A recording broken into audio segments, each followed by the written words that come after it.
I would love to tell you to pay no mind to what people say when they're ignoring your desires and wishes, but I know that that's not possible. It really gets in. You know, they're not being curious about you. They're not seeking to understand with you. They're not trying to understand the way you think about something, about the whole child-free thing. But seriously, if they can't be bothered to try to understand you or listen to you or think about where you're coming from and put themselves in your shoes and all of that, then I really would not take anything they say seriously, at least in this area.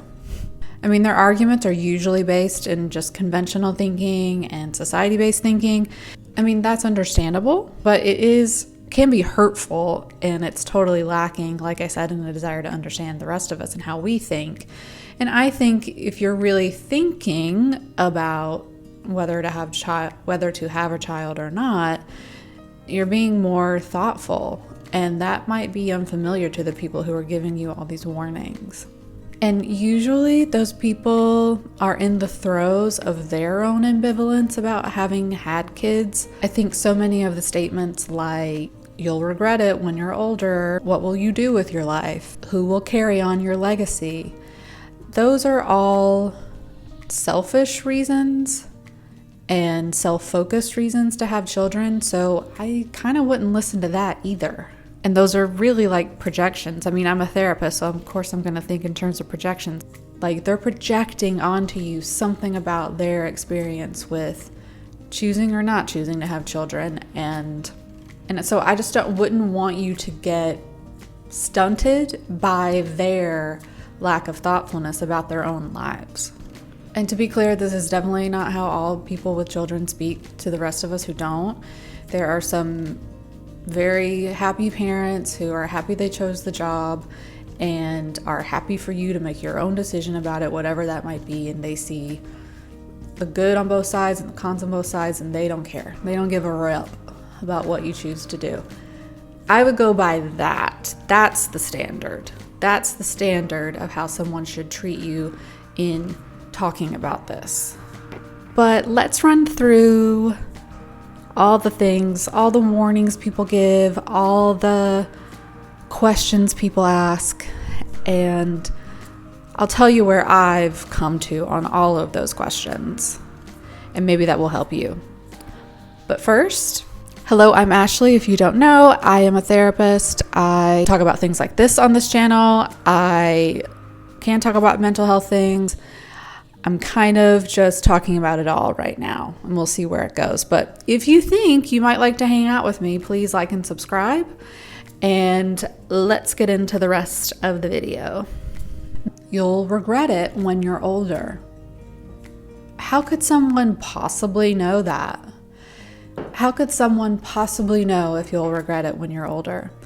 Either if there's someone who chose to have kids, they don't know what that experience is. They don't know if you get to a point in life where you regret not having them. So they're not an expert on that. They probably have some regrets about choosing to have children, and they regret not thinking about it. I think that's the projection in that one. As I've said, I think you'll feel regret either way with choosing to have kids or not choosing. You'll have some grief either way. And I think that's just life. You choose one thing and it has these pros and cons, another path and it has those pros and cons, and one is not better than the other no matter what anybody tries to tell you. That's somebody else's value they're putting on something. You don't have to have the same value as they do. Not at all. Who will take care of you when you're old? This is a real hot button one for me, and it really makes me angry. So how is that a reason to have children? That is the most selfish reason I can think of to have children. Look, not that it's not a totally understandable concern about what will happen when I'm older and how will that go and all of that. Like, everybody has to face that. Having children doesn't change that. Why in the world would you want to have kids with the intention of them taking care of you when you're old. That is putting so much burden on them and so much expectation on them. You don't know what their life will be like, or who they will be, or what will be going on in their life. One should be thinking about their end of life stuff for themselves and have their own plan that doesn't include totally relying on children and family members. That's not fair anyway. Like, for me personally, I fully intend to pay someone to help me during that time of my life if I need it. I fully intend to stay healthy as long as I can, and I do work at that. And I fully intend to look into every option for later life. Like, do I want to live in a commune with all my other friends? Do I want to live in a house with other friends? Do I want to live in a retirement community, or like one of those communities where you're hanging out with other people your age and then there's care on site if you need it and stuff like that? Like, there are so many options, and I know those involve money, but it's worth it to me to focus on, okay, well, I need to make sure I have that money set aside so that I can do that, and I know I'll have that later in life. I think that would be unfair if my whole plan was to just let my children figure it out. Next one, and I mentioned this in my last video, it's selfish to not have kids. Again, as I said, how in the world is it not selfish to have kids? You have kids for your own reasons that suit you and please you, or make you feel like you're going to fill up some hole or make your life meaningful. And that is selfish because you're bringing a child into the world in order to fulfill something in you. And then they will feel that pressure to be that thing that fulfills you. How in the world can it be how in the world can it be selfish to not choose to have kids if you know you don't have the capacity for it, you don't have the desire for it, you don't have all the resources you think you would need, like mentally, emotionally, monetarily, whatever, to do it? How is that selfish? That's actually taking the unborn child into consideration and what life would be like for them. Now, also, people can mean that it's selfish if you don't have them because the rest of your family somehow is entitled to that from you. And again, like, what? How is anybody else entitled to what you do with your body and whether you choose to have kids? Nobody is entitled to that. Nobody. Again, they don't know more than you about your body, about your mind, about your heart, about what you want for your life.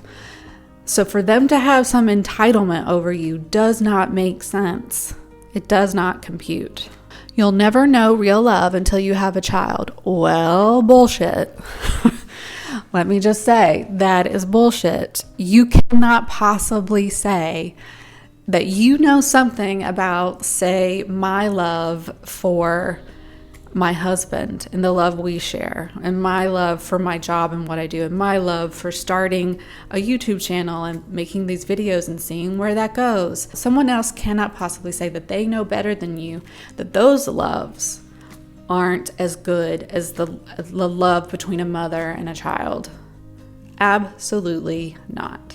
Again, you have to come back down from this idealized version of the love between a mother and a child and realize there are so many loves in life, so many fulfilling loves in life. People like to idealize the mother one as though it's the top and the best. But that's just opinion. That's not a rule. Okay?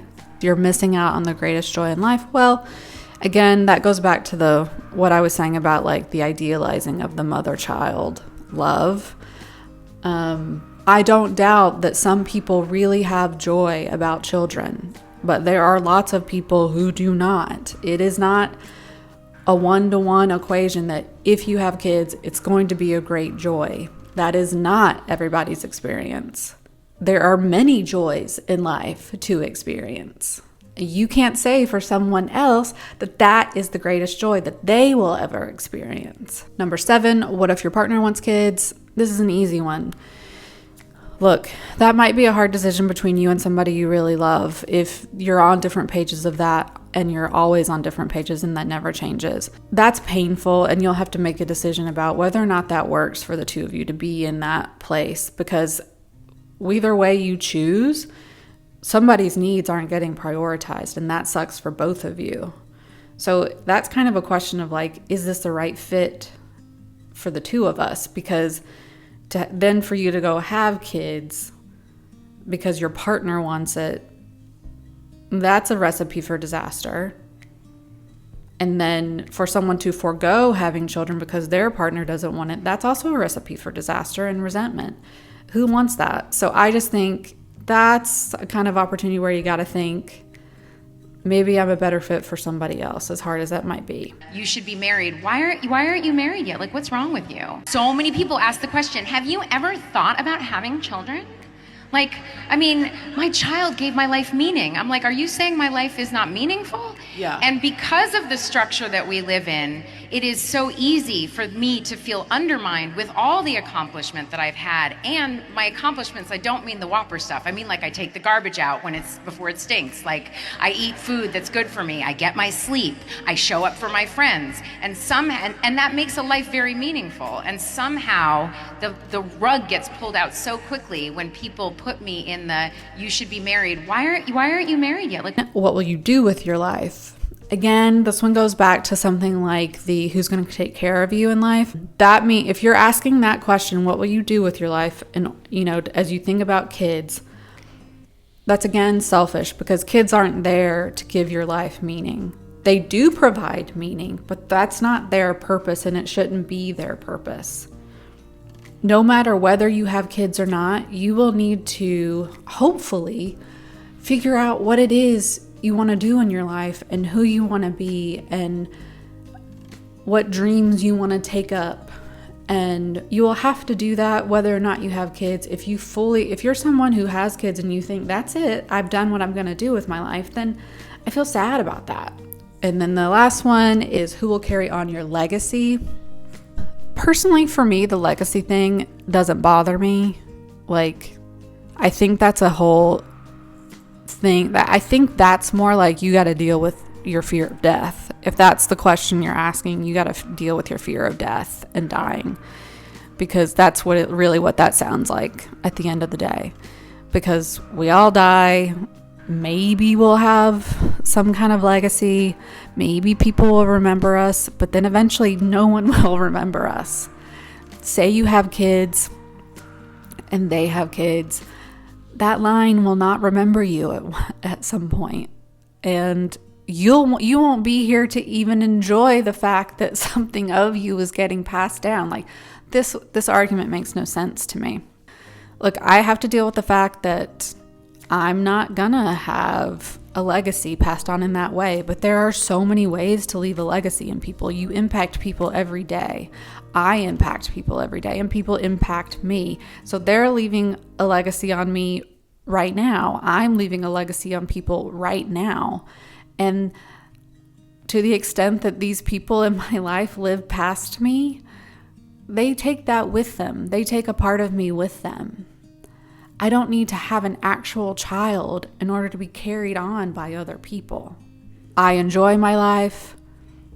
Whether anyone remembers me at the end, well, I can't really do anything about that. And I will pass on knowing that I took responsibility for the people in my life and how I affected them. And that was really important to me. And that's it.